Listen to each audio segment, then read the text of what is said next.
Salut à toutes et à tous. Aujourd'hui, nous allons parler des risques industriels et technologiques. Un sujet qui concerne beaucoup d'entre nous car en France, environ 2,5 millions de personnes vivent à moins d'1 kilomètre d'une installation industrielle à risque. Ça peut être une raffinerie, une usine chimique ou encore un dépôt d'explosifs. Parfois, ces sites industriels sont très visibles dans le paysage, mais parfois ils sont beaucoup plus discrets, à tel point que beaucoup d'entre nous ignorent complètement habiter juste à côté. Et pourtant, il est indispensable de le savoir pour agir de façon préventive et en cas d'accident, pouvoir réagir vite et avoir les bons réflexes. Alors dans cette vidéo, nous n'allons pas parler des centrales et des installations nucléaires qui ont leur propre réglementation. Ça fera l'objet d'une autre vidéo. Nous allons parler des sites industriels présentant les plus hauts risques et classés Seveso. C'est parti. Vous avez peut-être déjà entendu parler des sites classés Seveso, une classification tristement célèbre et qui a marqué les esprits en France depuis la tragédie qui a eu lieu à Toulouse en septembre 2001 avec l'explosion de l'usine d'engrais AZF qui a entraîné la mort de 31 personnes, causé 2500 blessés et de très lourds dégâts matériels. L'usine AZF était classée Seveso. En fait, Seveso, c'est le nom d'une petite ville d'Italie située en Lombardie qui, en 1976, a connu un grave accident industriel. Un nuage toxique qui s'était échappé d'une usine chimique et avait provoqué une pollution écologique et sanitaire majeure. À la suite de cet accident industriel, des directives européennes appelées Seveso ont été adoptée, imposant à tous les États européens de recenser les sites industriels dangereux et de mettre en place des mesures pour protéger les populations et l'environnement. Comme je vous le disais, un site classé Seveso, ça peut être une raffinerie, une usine chimique, un dépôt pétrolier ou encore un dépôt d'explosifs ou de matières toxiques et dangereuses. Et si un accident se produit sur ce genre de site, il peut y avoir 3 types d'effets. Des effets thermiques, liés par exemple à un incendie, autrement dit, des risques de brûlure plus ou moins graves. Des effets mécaniques liés à l'onde de choc provoquée par une explosion. Cette surpression peut entraîner par exemple de graves lésions au tympan et aux poumons. Enfin, des effets toxiques à la suite, par exemple, d'une fuite de substances nocives comme le chlore, l'ammoniac ou encore un acide. Ces produits toxiques peuvent être respirés et inhalés et entraîner des œdèmes aigus du poumon ou une atteinte du système nerveux.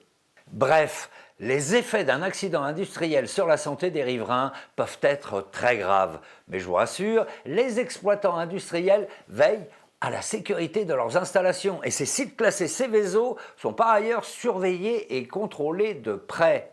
Malgré toutes les précautions, malheureusement, il y a encore et toujours des accidents industriels. Ces 20 dernières années, la France en a connu 7 que l'on peut considérer comme graves. L'un des derniers en date est l'incendie à Rouen, c'était en septembre 2019, une usine classée Seveso seuil haut.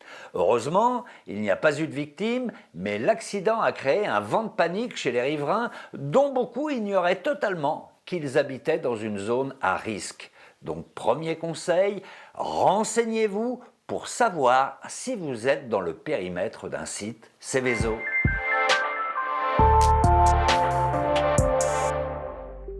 En France, en 2022, les sites classés Seveso étaient au nombre de 1291. Ce chiffre était assez constant, même s'il peut légèrement varier d'une année à l'autre. Les sites Seveso se répartissent en 2 types d'établissements en fonction des quantités et des types de produits dangereux qu'ils abritent. Il y a les établissements classés Seveso seuil haut, ce sont les plus à risque, et les établissements classés Seveso seuil bas.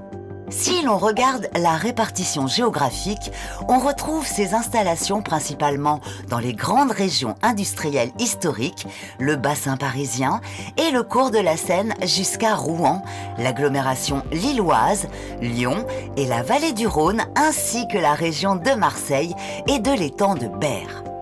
Donc, sur le nombre de sites Céveso en France, il est bien possible qu'il y en ait un près de chez vous. En fait, pour le savoir, c'est assez simple. Il suffit d'aller sur le site Géorisque et d'écrire le nom de votre commune. Regardez, par exemple, à Fos-sur-Mer, dans les Bouches-du-Rhône, la carte m'indique qu'il y a 17 usines classées Céveso. Voilà, maintenant que vous connaissez le risque sur votre commune, il ne vous reste plus qu'à vous informer sur les conduites à tenir pour vous protéger avant et pendant un éventuel accident. Si vous habitez dans une zone à risque industriel, votre mairie peut vous fournir des brochures d'information comme celle-ci, éditées par la préfecture ou par le propriétaire du site classé. Ces brochures vous expliquent comment bien vous préparer et agir en cas d'accident. Elles informent notamment sur le signal national d'alerte. Vous savez, cette sirène dont on entend les essais tous les premiers mercredis de chaque mois à midi. Ça donne ça. Le signal d'alerte enchaîne 3 cycles de cette sonnerie séparés par un intervalle de 5 secondes. Donc, premier réflexe important, quand vous entendez ce signal, vous devez vous mettre en sécurité et vous tenir informé par la radio ou la télévision. Et ce n'est pas tout. Désormais, depuis juin 2022, vous êtes aussi alerté d'un risque par le dispositif FR Alerte, qui vous envoie une notification sur votre téléphone portable accompagnée d'un signal sonore spécifique, même si votre téléphone est en mode silencieux. Grâce à FR Alerte, dès lors que vous vous trouvez dans une zone concernée par un danger imminent, vous en êtes informé et ce dispositif ne nécessite aucune installation préalable sur votre téléphone. Ensuite, préparez-vous avant qu'un éventuel accident ne se produise. Renseignez-vous sur les lieux de rassemblement de votre quartier ou de votre ville au cas où vous devriez vous y rendre. Repérez les personnes fragiles autour de vous, elles pourraient avoir besoin d'aide pour évacuer.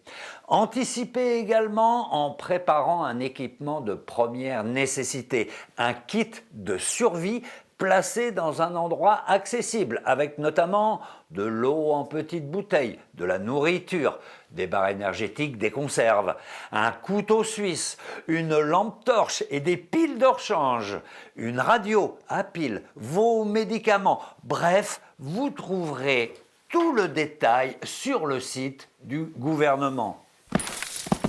Ah oui, une dernière chose, j'ai oublié, prenez aussi du gros scotch. Je vais vous expliquer pourquoi.